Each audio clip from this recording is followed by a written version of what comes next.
नमस्कार दोस्तों, स्वागत है आप सबका साहित्य ज्ञान क्लासेस पर।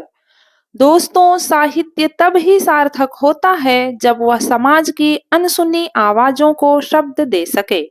दलित कविता हिंदी साहित्य की वही प्रखर धारा है जिसने सदियों से दबी आवाजों को मंच पर लाकर खड़ा किया। यह कविता सिर्फ भावों की अभिव्यक्ति नहीं, बल्कि संघर्ष, अस्मिता और आत्मसम्मान की ऐतिहासिक यात्रा है। हाशिए पर रखे गए समुदाय की पीड़ा, प्रतिरोध और सपनों को जिस निर्भीकता से इन कवियों ने शब्दों में ढाला, उसने हिंदी साहित्य में एक नई चेतना, एक नया दृष्टिकोण पैदा किया। आइए आज जाने दलित कविता का विकास कैसे हुआ, किन पड़ावों से गुजरकर यह धारा आज के तेज और अस्पष्ट स्वर तक पहुंची।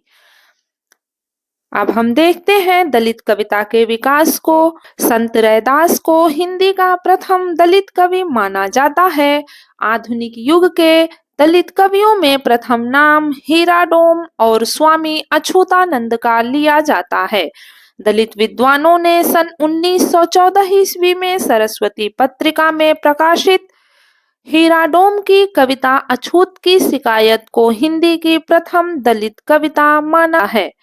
अब हम देखते हैं दलित लेखक और उनकी लिखित कविता को। हीराडोम की कविता है अछूत की शिकायत। डॉक्टर धर्मवीर की कविता है हीरामन। ओम प्रकाश वाल्मीकि ने लिखा सदियों का संताप, बस बहुत हो चुका अब और नहीं। सूरजपाल चौहान की रचना है प्रयास और क्यों विश्वास करूं। मनोज सोनकर की रचना है गजल गंध और गोपाल प्रसाद की रचना है सुपर्णखा। साथियों, सुपर्णखा एक खंड काव्य है। दलित कविता का इतिहास हमें सिर्फ साहित्यिक परिवर्तन की कहानी नहीं सुनाता, बल्कि सामाजिक बदलाव का सच भी बताता है। यह कविता हमें याद दिलाती है कि आवाजें रोकी जा सकती हैं, परंतु समाप्त नहीं की जा सकती। वे और प्रखर होकर लौटती हैं। आज दलित कवि अपने शब्दों के माध्यम से नई पीढ़ियों को जागरूक, सक्षम और संवेदनशील बना रहे हैं।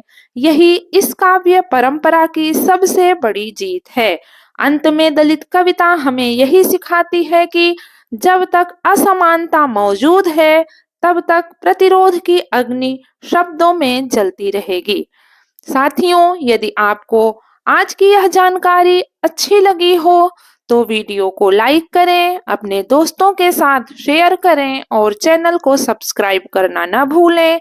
आज के लिए बस इतना ही। फिर मिलते हैं अगले वीडियो में एक और नई जानकारी के साथ।